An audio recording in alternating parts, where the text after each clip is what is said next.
We have reached the end of the 1970s. Yes, it's the 1979 baseball season. And what happened? Okay, let's start January 23rd when Willie Mays receives 409 of 432 votes by the Baseball Writers of Association for the Hall of Fame. So naturally he got elected. March 7th, Special Veterans Committee picks, oh geez, I don't know, Hack Wilson. Special Veterans Committee chooses Hack Wilson and Warren Giles for Hall of Fame. April 7th, the earliest no-hitter happens as Houston's Ken Forsch beats Atlanta 6-0. His brother Bob threw a no-hitter last season for St. Louis against Philadelphia. Bob and Ken Forsch are the first big league brothers to throw a no-hitter. May 21st, Danny Ainge makes MLB debut for Toronto and plays the 1978 season. In his first game, he went 3 for 4 as Toronto beat Cleveland. If any basketball fan sees it, it's like, Danny Ainge? Didn't he play for the Celtics? Yes, he did play for the Celtics after his only season in baseball. So, there you go. Speaking of other players with other sports, June 8th, Kansas City drafts Dan Marino, and in the 17th round they pick John Elway, both who end up starring in the NFL as two of the big-name quarterbacks during the 80s. Marino never won a Super Bowl, while John Elway ended up retiring with 2 as a player.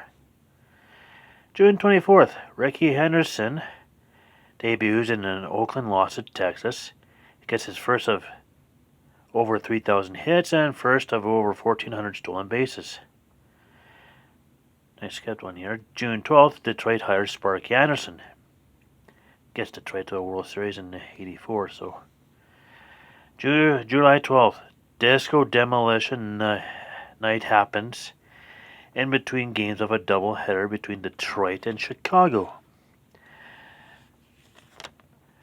Needless to say, by the end of it, fans end up storming the field. Well, Detroit won the first game 4-1, and fans end up storming the field after the box of records gets blown up. I'm gonna have more on that later. Yeah. August 2nd, Thurman Munson dies in a plane crash. Tragic day for the Yankees and for the next day, 51,000 plus attend a memorial service. On August 6th, the Yankees fly to Canton, Ohio to attend Munson's funeral.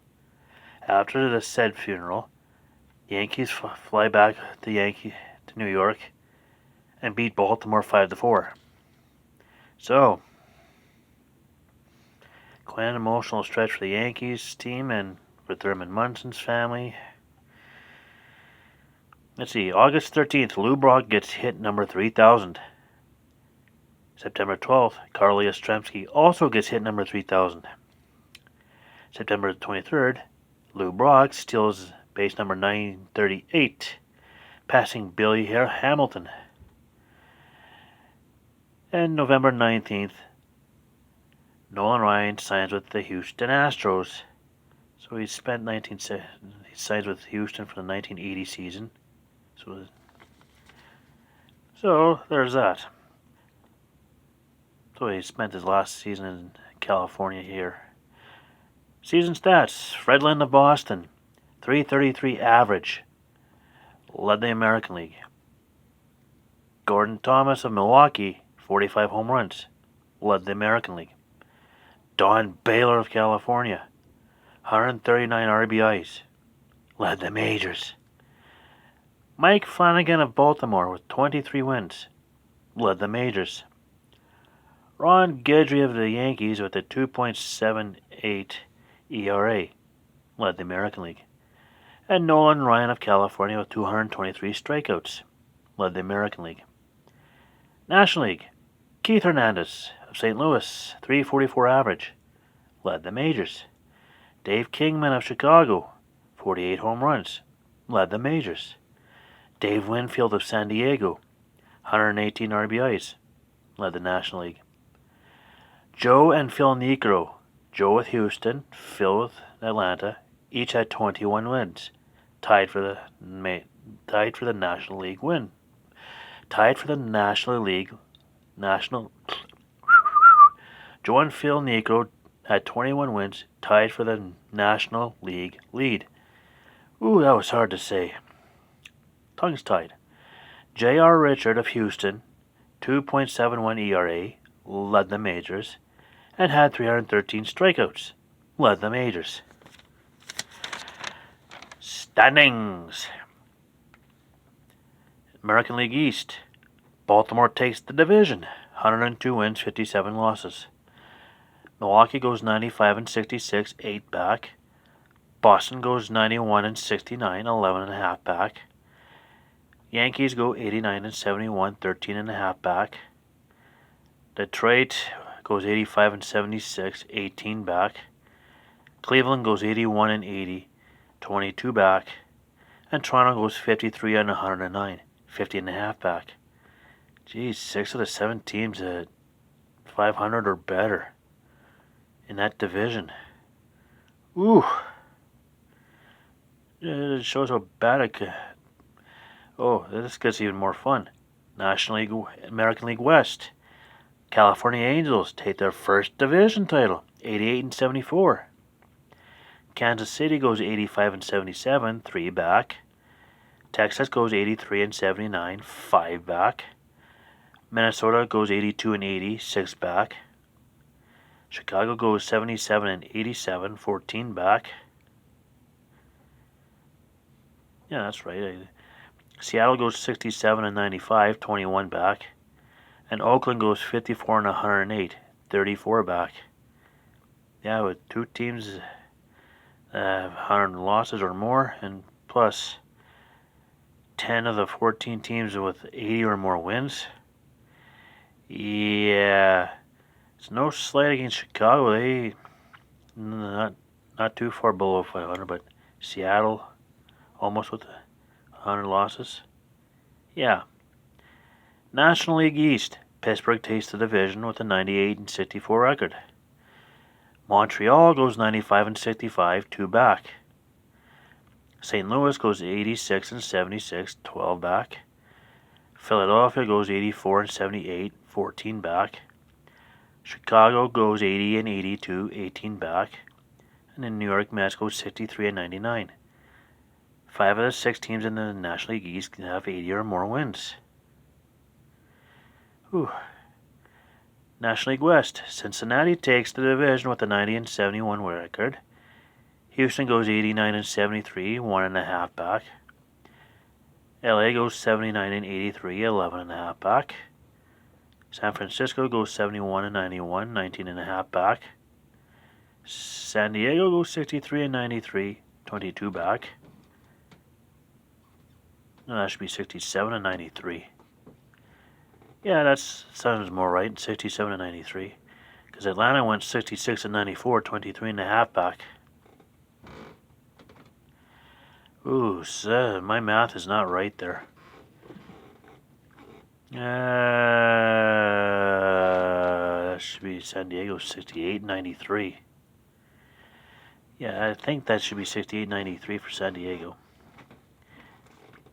Anyways, American League Championship Series between California and Baltimore.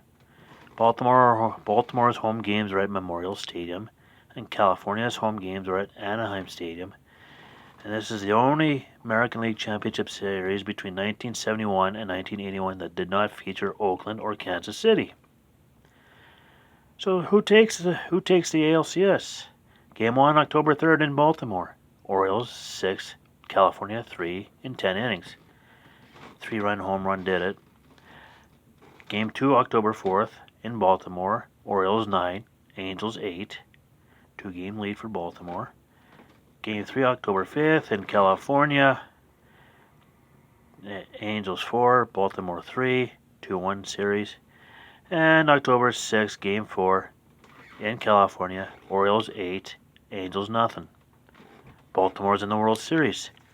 Who do they face? Cincinnati's home games were at Riverfront Stadium, and Pittsburgh's home game, yes, there was one, was at Three Rivers Stadium, because Game 1 on October 2nd in Cincinnati, Pittsburgh 5, Cincinnati 2 in 11 innings. Game 2 October 3rd in Cincinnati, Pirates 3, Reds 2 in 10 innings. And Game 3 October 5th, Pirates 7, Cincinnati 1. Pirates complete the 3-game sweep. This was the 4th meeting between Pittsburgh and Cincinnati in a decade. Cincinnati won the first 3 meetings. Pittsburgh gets a little revenge here, and Pittsburgh and Cincinnati this is their last appearance until 1990, when they end up playing each other again. But we'll get there. So, World Series time between Pittsburgh and Baltimore. Game 1 on October 10th in Baltimore, Orioles 5, Pittsburgh 4. Game 2 October 11th in Baltimore, Pirates 3, Orioles 2, even at 1. Game 3 October 12th in Pittsburgh, Baltimore 8, Pittsburgh 4, 2-1 for Baltimore. Game 4 October 13th in Pittsburgh, Baltimore 9, Pittsburgh 6, 3-game to 1 lead for Baltimore. Game 5 October 14th in Pittsburgh, Pirates 7, Baltimore 1, 3-2 lead for Baltimore. Game 6 October 15th in Baltimore, Pirates 4, Orioles nothing. Now we got 3-3 series. Game 7 October 16th in Baltimore, Pirates 4, Baltimore 1. Pittsburgh Pirates are their 1979 World Series championships. Champions, yeah. And Pittsburgh during that series had 4 different uniform combinations, while Baltimore had 3. So they had some pretty interesting combinations, and Pittsburgh's theme was, they already saw themselves as one tight-knit family, so they used the Sister Sledge hit "We Are Family" for their theme song. So, nice way to end the decade. Tomorrow, 1980, and stay tuned for that one. Until then, out.